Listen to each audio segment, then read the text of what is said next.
Imagine finding out that your state's top law enforcement officer was caught on a shocking 54-minute tape, cutting deals with the exact criminals he's supposed to be locking up.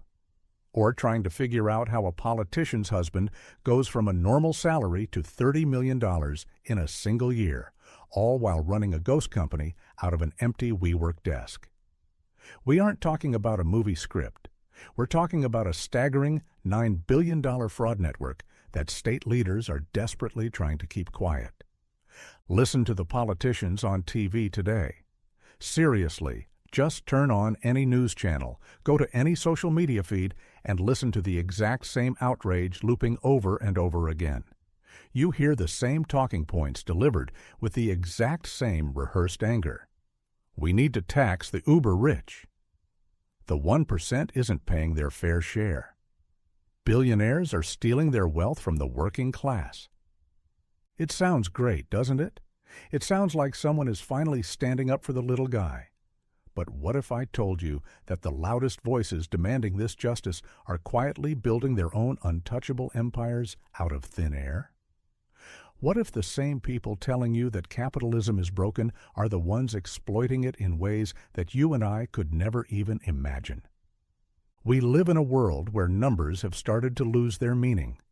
But today, I need you to completely snap out of that numbness, because what we are about to uncover is not just a rounding error or a political talking point.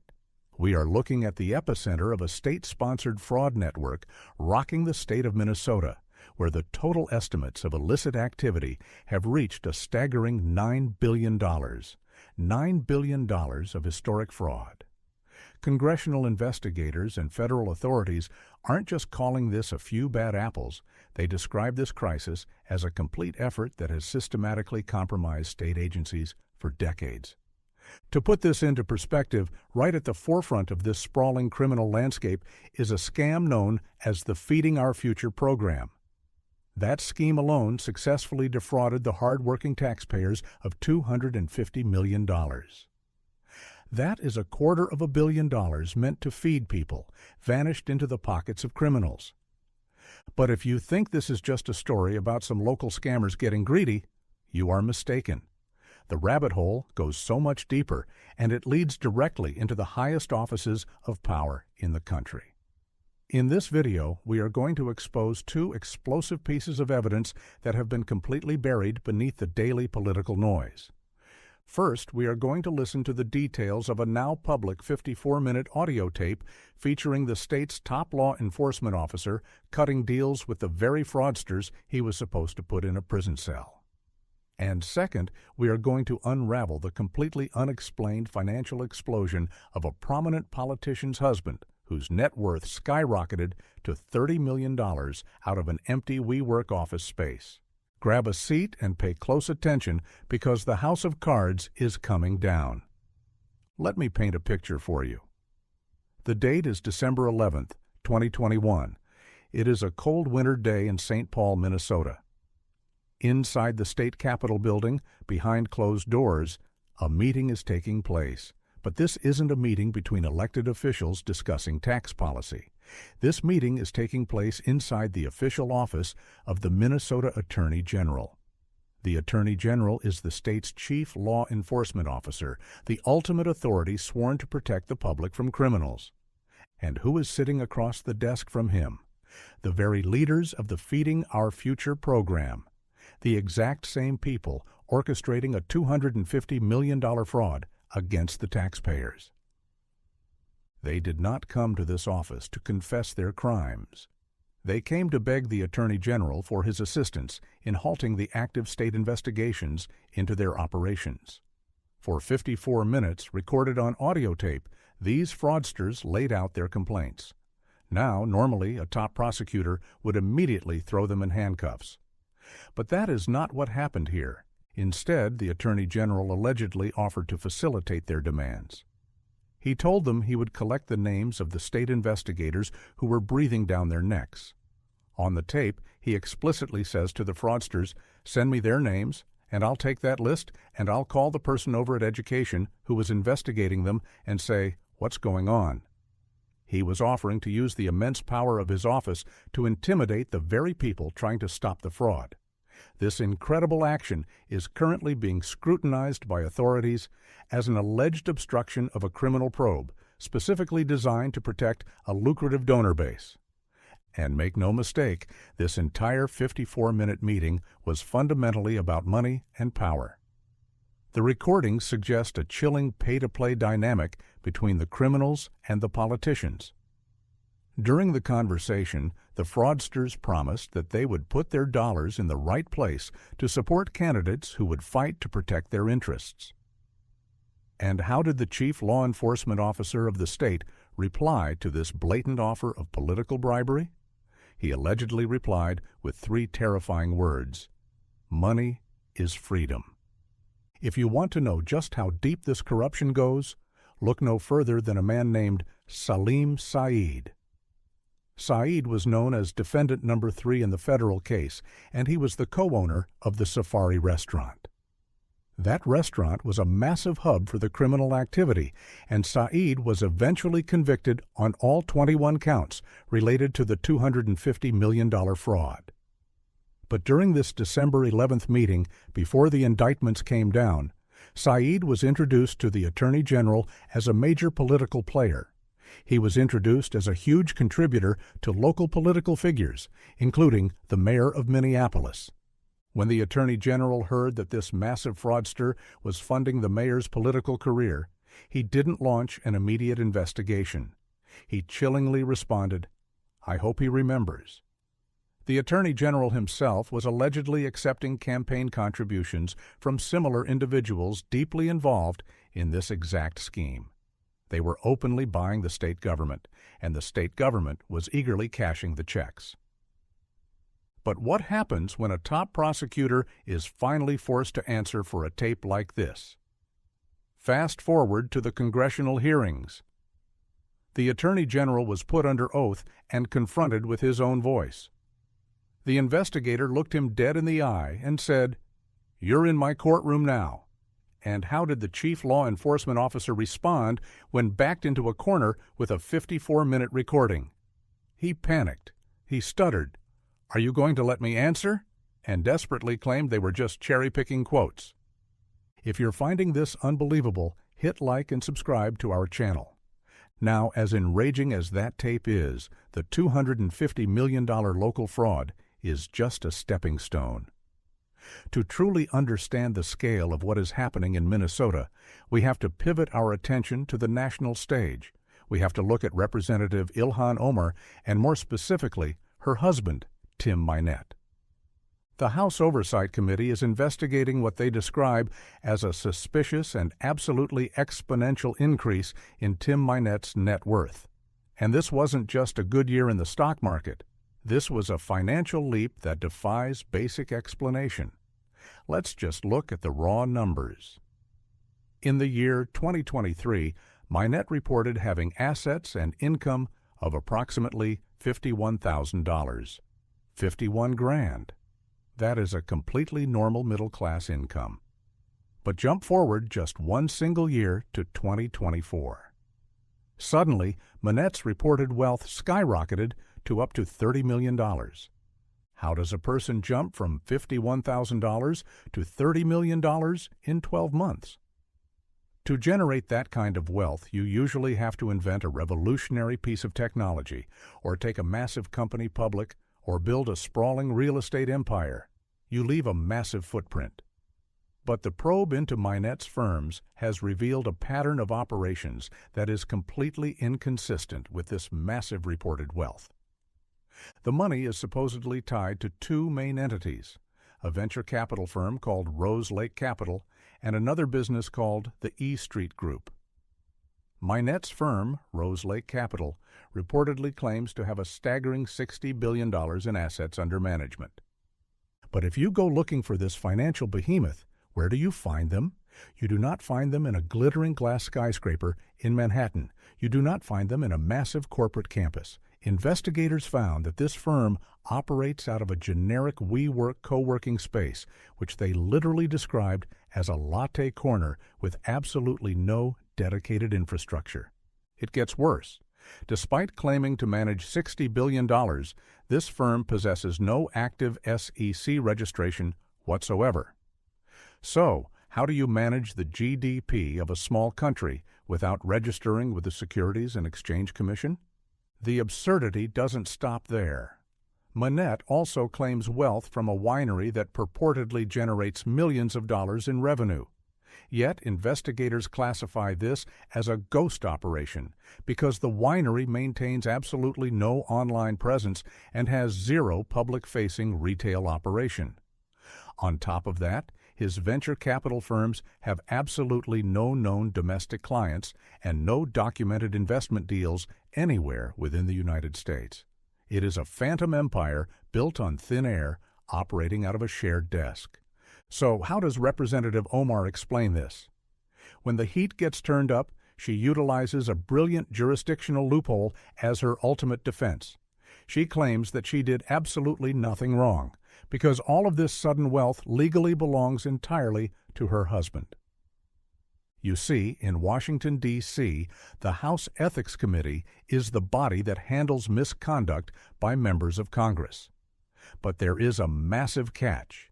The committee is effectively immune to investigating the spouses of lawmakers. They have zero jurisdiction over Tim Minott. Because those millions in assets are officially held by him, the House Ethics Committee cannot touch it. Knowing that the Ethics Committee lacks this authority, committee Democrats have rushed to defend Representative Omar. They are using procedural arguments, characterizing the Oversight Committee's investigation as unprecedented and politicized, asserting that the Oversight Committee is overstepping its bounds and should defer back to the Ethics Committee. They want the investigation handed over to the one committee they know for a fact is legally powerless to investigate the husband. But Chairman James Comer of the House Oversight Committee is not backing down. Because the millions are held by Minette, the Oversight Committee has stepped in to bypass this jurisdictional limit. In fact, Comer has expanded the probe significantly, stretching far beyond Minnesota. The committee is now digging into international ventures, which political observers have characterized as a potential influence peddling pipeline involving solar panel investments and other highly questionable business dealings in regions like Somalia, Kenya, and the United Arab Emirates. To truly grasp the gravity of this situation, we have to pull back and look at the broader political landscape in America today. What we are witnessing in Minnesota is not an isolated incident. Political analysts are now suggesting that this scandal is a direct replication of a broader strategy that is referred to as the Hunter Biden playbook. The theory here is simple and deeply disturbing.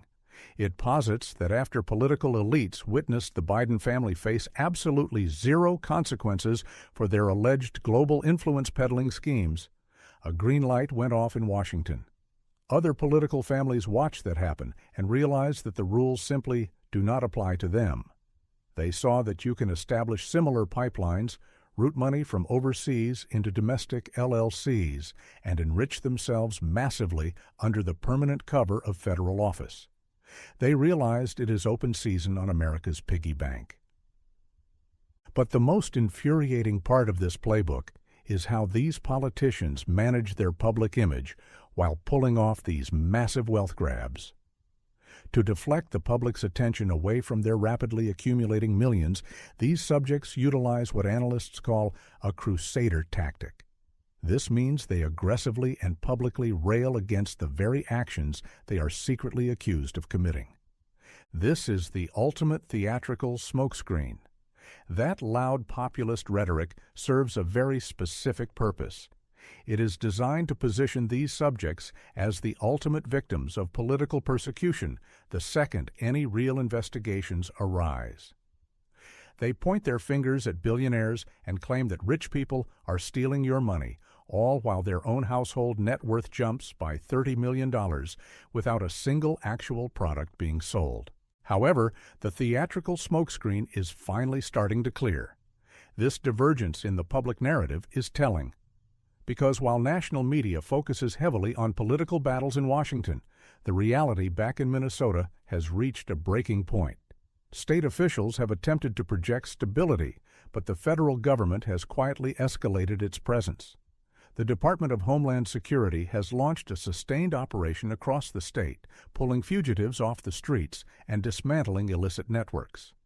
And as the financial investigations expand at the highest levels of government, this sweeping federal enforcement is creating severe disruptions among local groups on the ground. Recently, the mainstream media and local leadership took premature victory laps, boldly claiming that the crisis was over and the situation was fully under control. The border czar and local politicians stood up and claimed that federal agents were packing up and leaving the state. But that was a lie. The truth is that thousands of federal agents and troops deployed under the Department of Homeland Security's Operation Metro Surge remain highly active in the state of Minnesota right now. They never left. In fact, sources indicate that these heavily armed federal forces are prepared to stay indefinitely to completely dismantle illicit networks and aggressively pursue fugitives. This massive ongoing federal presence directly contradicts the fake narrative of normalcy that is constantly promoted by state officials. And the local networks that have benefited from this chaos are in an absolute state of panic. The local insurrectionist factions and nonprofits are outraged by this continued federal crackdown. Local helplines are currently receiving approximately 400 calls per day. Reports indicate that certain nonprofits in the area are actively assisting individuals in standing against this federal enforcement. These organizations are providing resources to help those who have entered the country illegally resist detention by the authorities. Meanwhile, the state government is trying to cover its tracks. State leadership previously went on record claiming that nobody walks the streets without a passport. But the ongoing federal investigation alleges that highly dangerous fugitives actually remain at large in the community. Analysts view this massive discrepancy as a deliberate state-level cover-up. Why would the state cover this up? Because Governor Tim Walz has effectively caved to federal pressure. Critics allege that the governor has completely surrendered to the federal government in order to preserve his own political power, while desperately attempting to hide the massive scale of the federal intervention from the very public that elected him. He is downplaying the true severity of the $9 billion fraud landscape because acknowledging it would destroy the political stability he relies on to stay in office. When you lay these facts out side by side, the contrast is impossible to ignore. We have actual recorded evidence of the state's highest law enforcement officer telling individuals involved in fraud that money is freedom. We have a completely unexplained $30 million financial windfall for a politician's husband, funneled through a ghost company in a WeWork space that claims to manage $60 billion. And yet, the public response has largely been dominated by procedural defenses and reliance on spousal loopholes rather than broad demands for accountability. The very figures connected to these operations continue to stand at podiums, driving national conversations about wealth inequality and the need for the wealthiest to pay their fair share. While the daily news cycle remains saturated with highly publicized political battles that easily capture the public's attention, a much quieter, more serious reality is unfolding in the background. Federal agents assigned to Operation Metro Surge are still actively on the ground, and the House Oversight Committee is expanding its global probe. The layers of this cover-up are finally starting to peel away. So I have to ask you, what do you think about all of this? Do you believe that a company operating out of a shared latte corner can legitimately manage $60 billion without a single known client? Let me know your thoughts down in the comments below. And make sure to hit that like button, subscribe to the channel, and share this video with anyone who needs to hear the truth.